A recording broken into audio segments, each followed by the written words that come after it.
Good evening, campers, dreamers, and babysitters, and welcome to our review here, yes, of Five Nights at Freddy's. It is time. We have arrived.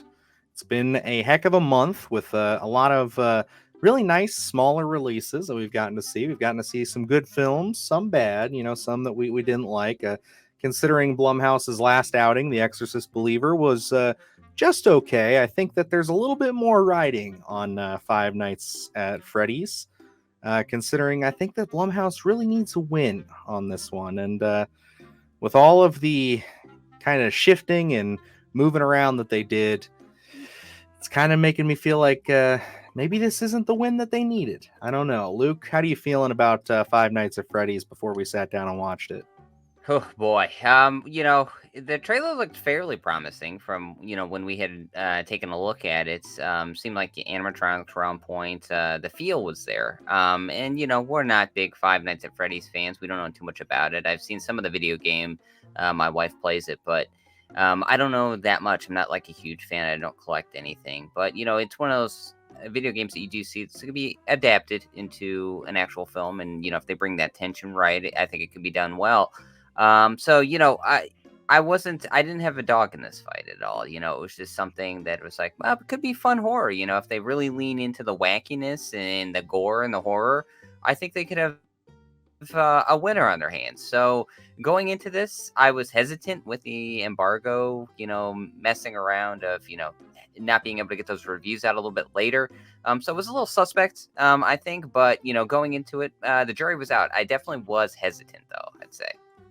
Yeah, for sure. It was definitely all signs pointing to some concerning attributes. And I hate to say it, but all those signs, sometimes they aren't correct, and sometimes we get a pretty decent movie. But Five Nights at Freddy's just did not do it for me. All those signs, all the warning signs were correct. Yeah, I agree with that as well. Like looking at this film, oh boy, definitely some pacing issues. Definitely moved really slow. I mean, like I kept waiting for this thing to pick up, and when you're dealing with that concept, I feel like it should be almost a thrill ride for most of the film, but it kept meandering a little bit.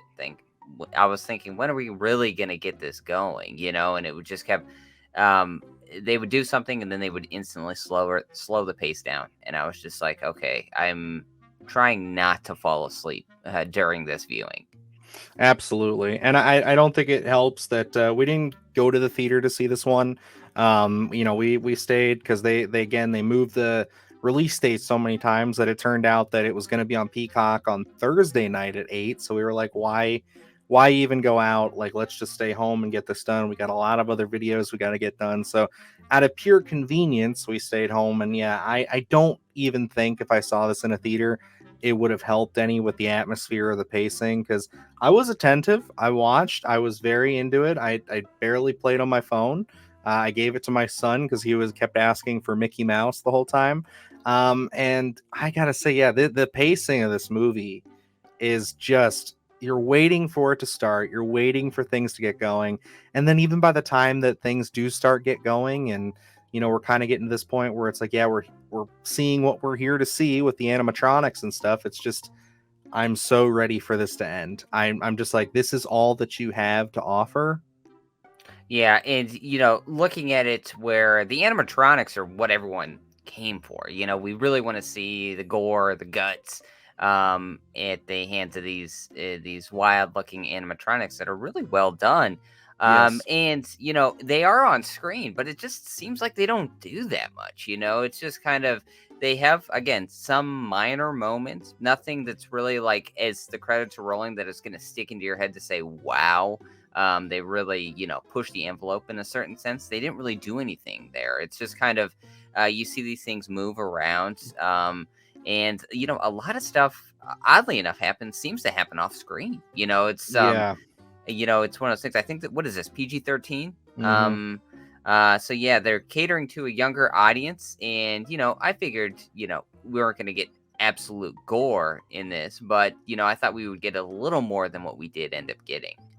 Yeah, and honestly, comparing this thing to like Megan earlier this year, Megan looks like a hard R compared to this Yes. film for PG-13. You could have passed this film for PG, in my opinion. There is one shot in here where someone gets taken out and you see a little bit extra, and that's it. Like that was really the only time where I think that Five Nights at Freddy's even attempted to show a little bit of teeth. And everything else just felt so convenient. There's so many repetitive gags in this too. That it's like they put people in the same scenarios over and over again. And honestly, the narrative that they build up with Josh Hutcherson's character and trying to figure some things out in the way that he's trying to figure some things out is pretty interesting. But I feel like you know what the resolution's going to be from frame one. You know exactly who it's going to be and why. So there is no real mystery. It's like when they do this big reveal, it's like, well, who else would it have been? Like, I mean, like it doesn't make any sense, especially in the sense of how they cast the character and everything. It it leaves you with really nothing to pine for, I guess. It ends up just kind of really being a dull watch because you really know what's going to happen from frame one. Yeah, and honestly, they don't create an expansive enough world to, for a whodunit kind of ordeal where it's like you only have so many characters to play with, and when you get this kind of story arc, and there has to be a resolution here, you kind of just start deducing of who it's going to be, and yeah, it does happen very early on. I think if you're sitting down watching this film and paying attention to it, you're going to be able to pick out what the almost twist is toward the end of the film. So, I think that flatlines really. And the only thing you really have to fall back on when that story is not working is the gore and the animatronics and just the fun an audience can have while watching this. And by the time you get to the twist that you already, have suspected, and you didn't really have any fun and you didn't really see a lot of gore. So, honestly, that's strike three. And by then the credits are rolling, unfortunately, but it just leaves you so underwhelmed that it's one of those things where looking at Five Nights at Freddy's, it could be a really expansive universe. You could probably get a sequel out of it. But for me, looking at this, I'm like, this is the only one installment in this franchise. This doesn't need to become a full-on film franchise. This is it. You know, again, there was potential here, but I think it was squandered. I agree. And there are shades of, really cool, horrific ideas that if Hmm. you just would have pushed it, if you would have went for the R rating, I think you really could have had a lot of fun with this concept. But to be fair, we've seen imitators of this over the years with things like Willy's Wonderland and the Banana Splits, which, say what you will about Banana Splits being an already established property, that is what they're working off of. They're trying to get that Five Nights at Freddy's audience. And those films to a certain degree didn't work for a lot of people either. I know Willy's Wonderland is one we watched before we even did the podcast, and it didn't really work for us. And that has Nick Cage. And that's one of those things where it's like I think there is a movie that can be made with a concept like this that is really fun and that is really striking all chords. I just don't understand why it seems like it's so hard to get there. Why it seems like it is so tough for us to reach that point of let's have fun, let's do the all out gore, let's make this memorable, and they all come out just being very forgettable movies. Yeah, I think there's so much fun to be had here just conceptually, especially when you look at the bare bones and you just pull out bullet points for something like Five Nights at Freddy's or Willy's Wonderland. You can really do a story that's really well told, just with a little bit of tweaking. But Five Nights at Freddy's just seemed like it was kind of lost from the get go, where I think in the game you spend nights at Freddy's. And I understand, trying to translate film and video game, but like I guess for me, I wasn't necessarily prepared for how many times we leave. I thought, once we get there, we're probably going to be there for the night.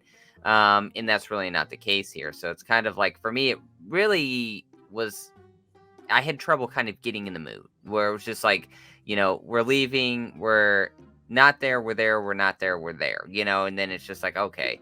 By the time we finally get to where we need to be, I'm already done with this film because they didn't hit any of the points that I was hoping that they were going to hit. You know, an hour and a half already in, and again, the runtime here, I think you really do feel that as well. I agree. I definitely felt the runtime. I was just having a hard time really just getting into this movie. Like you said at the start there, I was waiting for this thing to start, and I just never felt like it kicked off. And then by the time we get into the third act, it is just like, okay, we're finally here. Please do something impressive. Just wow me just a little bit, please. And it doesn't do anything, like I said, that the others haven't done. In a lot of ways, this being kind of the flagship, supposed to be the big name Five Nights at Freddy's, like we're doing this concept of a pizzeria with animatronic characters gone mad. eh, this to me is the most dull of the three films I mentioned. And that's just not great. That is not great to start a franchise. That is not great to do this. Do I think this is the end of Five Nights at Freddy's? I don't think so. I think if anything, we will get a remake of this at some point down the line, or a reboot in a sense, where maybe they don't follow the same story that they do here or the same characters, but I think that this brand is lucrative enough that they will give it another shot. But yeah, Blumhouse really not doing well right now, especially with this. It's another tarnish on their record.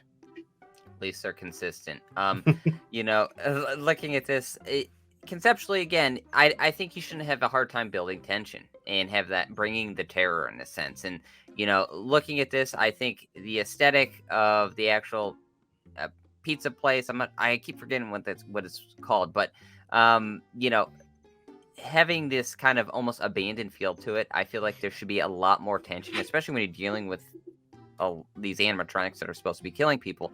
I think that tension should already be built in, but I found myself completely void of tension a lot of the time because I just didn't feel any stakes in this at all. So, I think I really struggled with that because I thought, aesthetically, this is working. From the trailer, I thought it was, I thought they were knocking it out of the park, but apparently they filmed an hour 50 film so they can make a compelling 2.5 minutes of a trailer. So it just was like, I don't know what went wrong here because I think there's enough of a terrifying story to be told, and you kind of just with the in and the out. I think you just really lost it. And again, you never really get going, and we leave so many times that there is no tension to be built. I think you're almost hitting that reset button every time we go back in, and it just did not work for me. And yeah, like you said, I think that we'll probably see either a reboot. I could easily see a sequel. This could be one of the things where there is the concept here has so much potential that we could see like a Ouija origin. One of those scenarios of where a sequel Sure. is better than the original. So it's like, do I think we'll see Five Nights at Freddy's again? Absolutely. I just don't know what that's going to look like, especially after this disaster we just watched. No, I agree. But yeah, guys, I think that we've already discussed our rating before this, so I'll announce it. But we were giving this a slash it. Yeah, this is definitely not something that we're going to say rush out and see. Luckily, you don't have to rush out and see it if you have a Peacock subscription. Go right on ahead. But yeah, I mean, if you're looking forward to this, go ahead, give it a shot. You might like this. If you're a fan of the games, there's probably a lot more to enjoy here. But unfortunately for us, as newcomers to this property, and people who just really wanted to get in on this concept, I don't think there's enough meat on the bone for us to chow down and enjoy. It more just comes down to a very paper thin story, and just some cool animatronics, and they don't really do anything with them.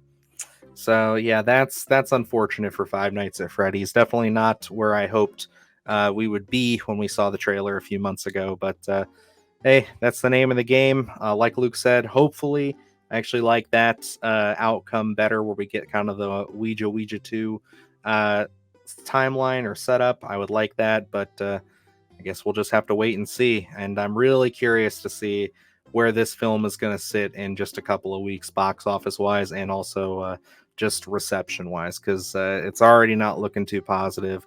Really wanted to be kind to this one, honestly. Like I felt like I was gonna not beat this one up as hard because of how harsh everybody is, but I gotta be honest, it committed the greatest sin any film can be, and that's boring.